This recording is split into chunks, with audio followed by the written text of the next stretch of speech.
everybody. Thank you very much for coming out to hear the Tudor story, and I'd like to thank Tim and his company Red Cloud for putting on such a well-organized conference for Pre-PDAC. Thank you very much for inviting us. It's great to be here. I am Ken Konkin, President and CEO of Tudor Gold. I'm going to be giving you the green? Yep. There we go. Forward-looking statement standard.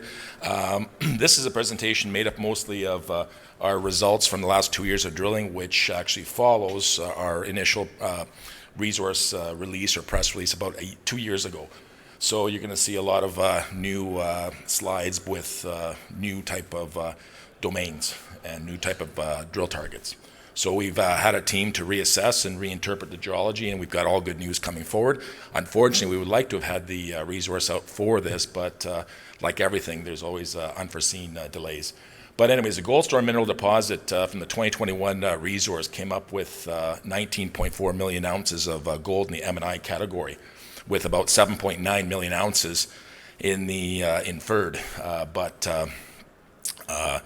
With that, I mean, just recently I saw a note out of Northern Miner that puts us as the 10th largest in the world, so very substantial. To me, it's I wish we would have waited until the rest of the domains were drilled off, but we're still open in all directions. So this is just the initial, truly an initial maiden resource. We're definitely in a well-recognized mining jurisdiction of Stewart that has past producers and current producers like Pretium, which got sold to Newcrest.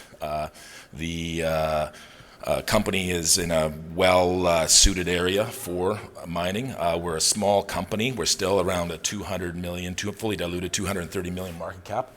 So our shareholder base is 18% Eric Sprott, roughly, and about 27% with Walter Storm, who I replaced as president CEO. But we have a group of people that I brought along from the Pretium success, including Joe Ofsnick, Ken McNaughton as our advisors. So we're well advised, a strong business-minded board for rapid movement in the mining sector to our wheelhouse is to pick up projects and advance them to development stage, which is the goal. Roads, we're currently online to the Seabridge connection from the eastern part of the property. So they're connecting a 17-kilometer road currently, and that'll leave it with a 14-kilometer deficit for us to continue, if we'd like. Year-round water. Power line, same thing. Seabridge is going to bring in the power line to the eastern side of the property, so very close to our lower camp. Air access. So as far as being north, it is northern exposure, but it's what I call a perfect location for lack of cultural contamination. You're 3.5 hours from Smithers Terrace. Bob Quinn Airport is there. So we do have a good working community for a better kind of based mining, basically culture.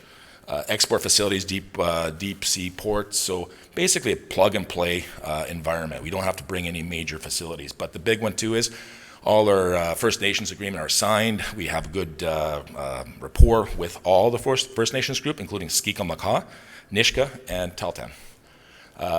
We are, as I mentioned, made the top 10 list of gold projects in the world. The number one is Seabridge, and they have 5 deposits, of which I drilled off the sulfur, or the snowfields, is that a little appendage in the middle that has the connection to the Mitchell Zone. So this as a very rhythmic structural alignment, and I recognized that when I first came on in 2018. I saw this, and in 2019 I set out and had a plan to drill the opposite direction and located the rest of what was now known to be the Goldstorm deposit. Very important. That trend does go south as well, but we'll get to that later.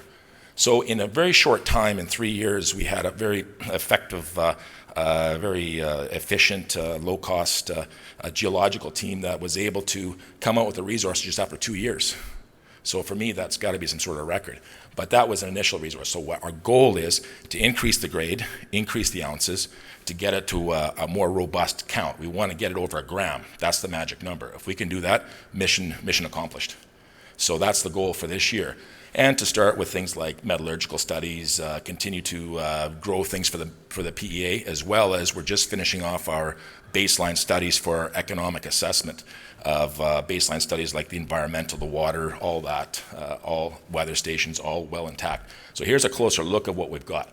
A good takeaway on this one is you'll notice a good population of other targets besides just Goldstorm, but when you see the actual Goldstorm target on the slide to your right, you're going to see that the left portion of that long section is the Copper Bell, which is basically structurally hosted. But everything else you see past that is lithologically hosted, which gives you the host for basically a beast.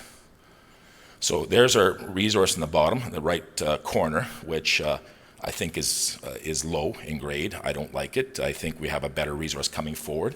I think we're going to have a lot more copper in the next model because we hit in the CS600, which I'll show you in the domain, a very, very strong copper signature. But let's talk about the mineralized areas first before we actually dissect each and every one of these. The Goldstorm center core has the majority of the value for now, but I'm laying bets on forward-looking statement, perfect storm, because that is equidistant between Goldstorm and Iron Cap, which is Seabridge's other big projects to the immediate southwest of us. So like Snowfields, the dislocation from Mitchell is the Eureka is dislocated, what appears to be dislocated from Goldstorm, but we think it's actually connected. We still think it's attached. And we predicted the calm before the storm, CBS, to be exactly where it was. We actually predicted that to be forward. It was under snow at the time. I had to go down there and do a reality check for a campsite, and we came across it when the snow and actually ice finally receded from that point. So look at the domains. There's Copper Bell up top, 4 of them. Calm before the storm, 300 horizon, calm before the storm is the other. Copper Bell, 300 horizon, with grades that run up to 2-3 grams. So when you have 2.21 over 349, that's an extreme number on something that apexes. This thing also has up to 3.28. You can kind of cut it down to better grades of 82.5 meters. The actual Copper Bell itself doesn't have any copper, and ironically, it's mostly gold dominant. These are both gold dominant systems. But the takeaway on the upper gold aspect is it is a nice, easy slot cut for us. That we're looking at very small surface disturbance is the idea. But CS600, we'll get into that later, is the superstar. That's the middle one, the blue. The bottom one is the deepest domain with DS5. So when you actually look at CS600, it's huge. Before, when I first started, my goal was to do two distances or two of the heights of the CN tower, and we actually got 3 times that. So if you see the CS600 composite with the upper 300 horizon, that 300 horizon is showing at 456 meters of 1.35. Add it to your composite with the CS600 below for 732 in the copper, running about 0.5% with maintaining a 0.9% gold. That combined actually came up with just about 1.5 kilometers of 1.12. Spectacular. So this is the strongest mineralization we see in the northern aspect. So when we did the resource, none of this was included, none of it. You can see the outline coming forward. We'll go to that in a minute, but this is the offset to Eureka, which we believe is connected to our deepest composite, which is, or deepest domain, is DS5. We think that thing apexes. So that's only going to take about 3 holes at about 200 meter spacing. So we can get away with 200 meter spacing because we have great consistency. But all this time we're drilling, and here's a great shot of where the resource, initial resource limit was. But the over drill, when you see all that blue, that's the copper, all that red pink, that's the gold. But more importantly, we actually encountered high grade, unexpected. And we never targeted, not once did we target high grade. These are 200 meters apart, these holes in places. And initially, the first step out was like a 500 meter step out. So I just tried drilling a hole that no one expected us to hit, and we hit. That thing had 25.5 meters of almost 10 grams gold, 9.96, or within that, 4.5 grams or 4.5 meters of almost 21 grams. So a great underground target has emerged out of this thing. It's in a separate domain. We call it upper 300. So We have one more. It's not on here. We call it R66. It's another high-grade gold event that happens at the bottom. So all this drilling in the last 2 years has uncovered new and better information that just shows us that the grade is increasing as we head north. Very important feature. But more importantly, equally, and I really apologize for the slide in gold, if you can read that, I want to bring your attention to the right side, the number 3 and number 4 entries. Yeah, I can't see that far. Number 3 and 4, it's GS 22158, and that is 1.5 gram gold equivalent over 235.5. And you look at one hole that's 200 meters away, the number is identical. It's 1.52 over 237.3 meters, sorry. So that consistency is incredible. So I've always maintained that king, we all know that grade is king, but if grade is king, then surely consistency is queen. And this is what we've got. One of the most consistent deposits. And trending to the north, look at the very 2 top entries, by far the highest grades. So as we're deepening down the system, we're getting closer to metal source, I believe. So this next drill program is going to be very exciting for us because we're going to start off with where we left off with these type of values. So really important. Now we're getting to the Goldstorm universe expanding onwards to Perfect Storm.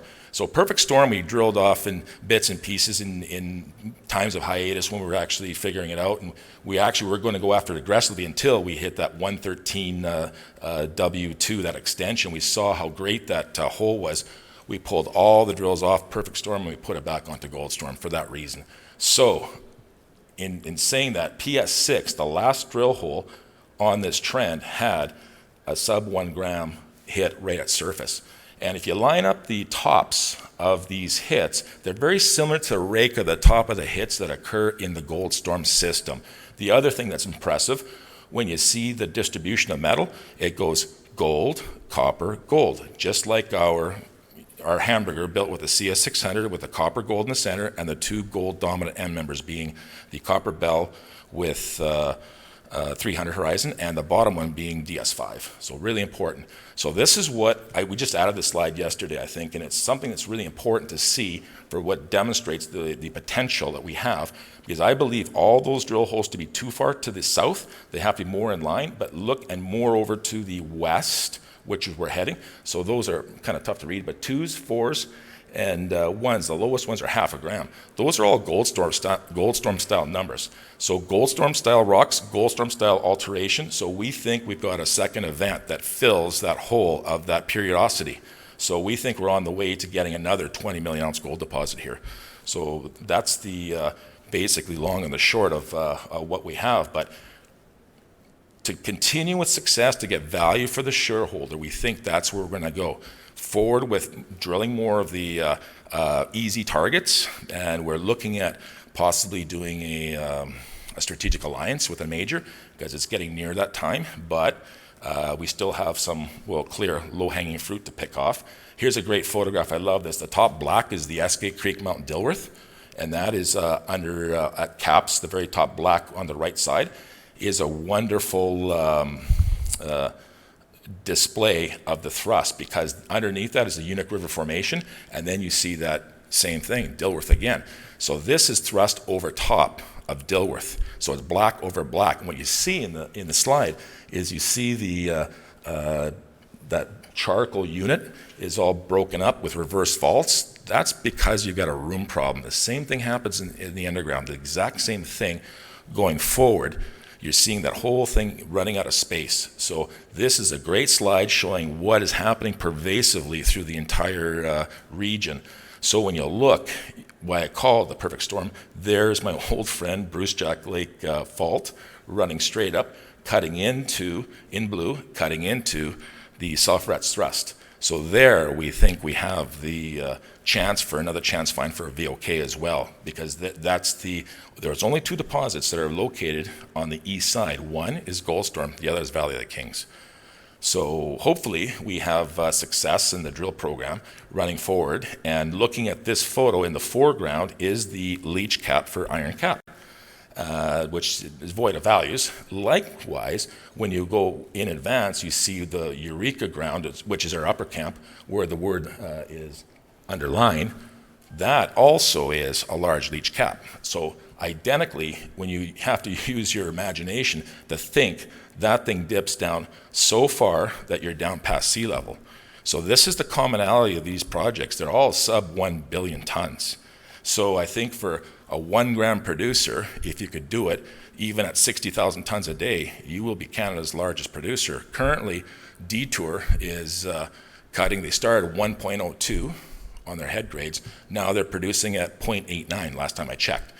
So real important economic feature of these things is that clear 1 gram level, plus we're getting nice recoverable copper, and the big one's going to be, I think a secret one is going to be the silver, because our silver grades are actually creeping up too. They're past the 3-4 gram. We're getting up to 6, 8, 10 gram, and at times in the calm before the storm, much higher in the multiple ounce. So one of the big takeaways for us for this year is we're going to go forward in the 3 sectors. First thing, we continue finishing off where we drilled at the Goldstorm, get to the ends so we can finish that off completely with a final resource. Then go after Perfect Storm, try and add yet another 20 million ounces to that to double our gold content, and continue with the Pogo Long Connect, the southeast with Eureka to the upper extension, what would be to DS5. So lots happening, lots going on. We're all open.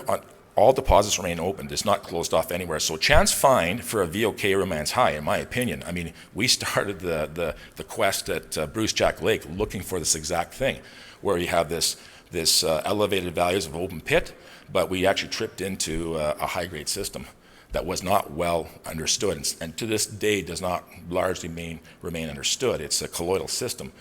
But more importantly, great jurisdiction. I mean, phenomenal geopolitical environment. They've just permitted, we did Bruce Jack in 7 years from discovery to pouring Dory. You've got Red Chris with an open pit now, sub-level block cave. You've got Skeena coming on with looking good in that regard. So we're using those guys as a pathfinder for permitting to see how they're doing. In infrastructure, every day Seabridge is actually getting closer to completing their infrastructure plan for their minimum hold on their environmental impact permit, which is greatly will benefit us. We use winter roads, but it'd be nice to have a drive-to project year-round. Local support First Nations with all First Nations, not only Tahltan, Skikamaka, Nishka. We put in plans to go see them. We go to their communities and we host geotechnical sessions, like workshops, and we invite the kids from high school, and we get the contractors that supply their labor, like Northern Labor, and we give them a training session. So not just for us, but our neighbors too, everybody in the area, because these people in the northern communities can actually take that skilled labor and go apply it in places like northern Saskatchewan, Manitoba, where it's lacking. It's difficult to find well-trained geotechnicians. So part of our plan is we go into New Hazelton, Ianche, and into Dease Lake with our top geologists and two geotechnicians to hold a course. And we educate them and train them so they're ready to go. And whether we hire them or not doesn't matter. This is just one thing we do as a community relations thing. And I think it's important that we engage in that matter. So so management success, this is what we do. This is our wheelhouse. This is what I've done from Manitoba Espejo and with Ross Beatty. He was the compadre back in those days, up to from Silver Standard JVs with Pan American through to being part of the Bruce Jack team, Snowfields, and now Tudor. And the spin out to the south will be Goldstorm, which is a really good, great finishing point here, which is the last, I'll plug that for just a minute because I've got exactly 39 seconds. So if you've got that structural trend that comes through, well, it also occurs down through the south. That Crown project is chock full of gold, like we see up at on the treaty property. But more importantly, it has a corridor beside it. That beige unit on the right-hand side is part of the younger upper mid-Jurassic material, or a host rock that actually hosts the SK Creek deposit. And there is distinctly a corridor of very high-grade silver in the 12, 15 to 20 kilogram per ton silver. So we're talking 20,000 grams silver.